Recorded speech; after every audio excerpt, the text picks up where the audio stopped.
अस्सलाम वालेकुम dear students, my name is Asad Iqbal and I welcome all of you on my YouTube channel Asad IT skills. उम्मीद करता हूँ आप लोग खैर से होंगे। Today topic is going to be very interesting and very important for the students of computer science who are studying in class 10th. As we know that the elective subjects also contain computer science for 9th to 12th.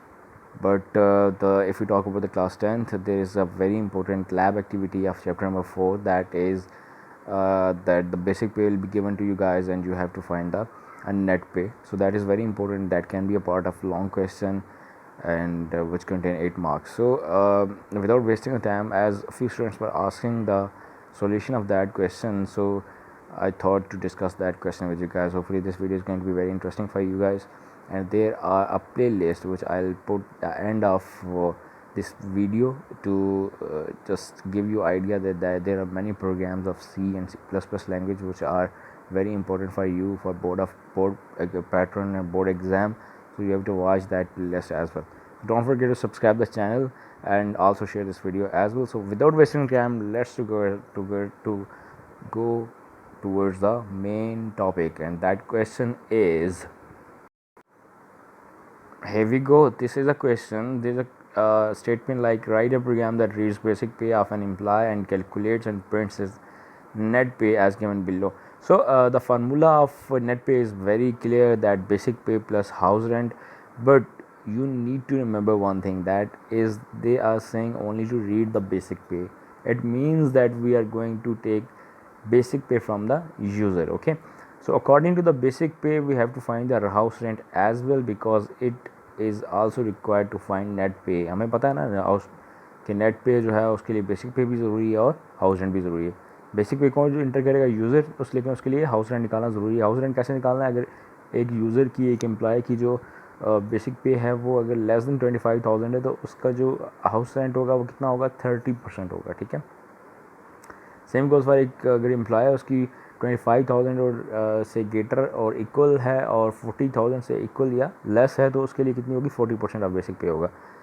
तो इसी तरह जो आपके पास अगर एक employ जिसकी greater than 40,000 है, तो उसके लिए 50% ऑफ बेसिक पे होगा. सो ये काफ़ी चीज़ें इस क्वेश्चन के अंदर गिवन है. This is not confusing question, this is very important and this is very easy question. So let's go towards the solution of this one. So heavy. Okay guys, you can see here that I have entered 3 variables with name BP, HR and NP, So BP stands for basic pay, HR stands for house rent and NP stands for net pay. What we need to take from user is enter basic pay. So I just write the statement printf enter basic pay, and after that scanf percentage D or modulus D, you can say it. This is a format specifier, and after that was a basic pay. The syntax, the body of statements, everything you know, but this is the main concept. अब basic पे उसकी क्या होगा? अगर less than 25,000 हो तो condition लगी हुई है एफ वाली, और यहाँ पे हमने हाउस रेंट निकालना है. हाउस रेंट कैसे निकालेंगे? हाउस रेंट निकालने का बड़ा आसान तरीका है कि आपने जो 30% है, तो 30% का मतलब होता है उसको 0.3 आप कह सकते हो. ठीक है. तो यहाँ पे आप लोग देख सकते हो कि मैंने 30% का मतलब है 0.3. 30% 30 divide by 100. So I put it as a 0.3 multiply basic pay. तो बेसिक पे जो भी इंटर करेगा, तो ये आसान फार्मूला है. ठीक है, आप लोगों ने इसी को फॉलो करना है. और जब इसको 0.3 को इसके साथ बेसिक पे के साथ मल्टीप्लाई करेंगे, तो हमारे पास क्या आ जाएगा? हाउस रेंट आ जाएगा. बाकी आप लोगों को बड़े अच्छे तरीके से पता है कि जो नेट पे उसका फार्मूला क्वेश्चन के अंदर गिवन था. क्या गिवन था जी? कि आपने net pay is equal to house rent plus जो आपके पास क्या चीज़ है? Basic pay. तो वो यहाँ पे आ जाएगा.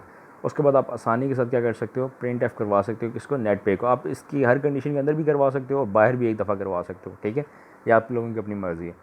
उसके बाद एल्स इफ में आपने देखना है कि यहाँ पे कंडीशन लगाने का तरीका देखिए. जब मल्टीपल कंडीशन लगाते हैं तो एंड ऑपरेटर बीच में लगाते हैं, और इसके अलावा जो आपके पास डबल कोटेशन जो हैं, एक तो आपने स्मॉल ब्रैकेट लगानी है शुरू में, और उसके बाद एक कंडीशन लगाने के बाद उसको क्लोज करना है. उसके बाद दूसरी कंडीशन लगाने के उसको भी क्लोज करना है. जो मेन ब्रैकेट होगी उसको क्लोज करना है एंड पे आपने. This is very important. यहाँ पे आप लोग मिस्टेक्स करते हो. और फिर जो नेक्स्ट है उसमें क्या है? अगर उसकी पे जो है वो 25,000 से लेस देन आर इक्वल हो, और sorry greater than R equal to हो, और 40,000 से लेस हो, तो उस टाइम क्या होगा आपके पास? 0.4 मतलब 40%, तो 0.4 उसको कह सकता हूँ मैं. ठीक है, और बाकी काम आपके साथ वही सारा सेम को. सर 40,000 से ग्रेटर हो तो फिर आपने क्या करना है? आपने 0.5 मल्टीप्लाई बेसिक पे करना है. सही है. तो होपफुली ये चीज़ आपके लिए बड़ी क्लियर हो गई. So I can run this program in front of you guys right now. So like here we go.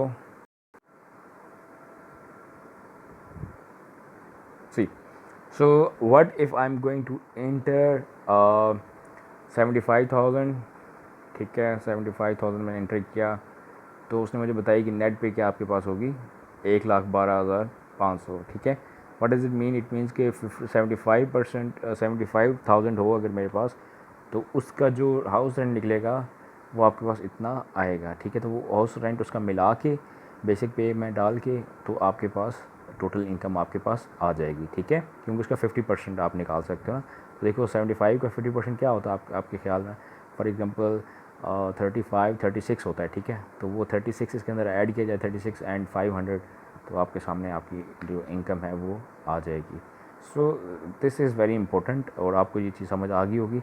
अगर इसके अंदर कोई क्वेश्चन है, अगर इसके अलावा कोई क्वेश्चन है, किसी और लैब एक्टिविटी के अंदर इशू है, क्योंकि काफ़ी स्टूडेंट्स कहते हैं कि हमें करवाई नहीं गई, but listen this is very important. So अगर आप लोगों को इशू है तो आपने इस कमेंट के नीचे लिखना है. इंशाल्लाह वो वीडियो आपके लिए मैं बना दूँगा. थोड़े दिन रह गए एग्ज़ाम्स के लिए, तो अच्छे तरीके से प्रिपेयर कर लो ताकि आपके लिए चीज़ें आसान हो जाएँ. Thank you so very much and Allah ने के बाद.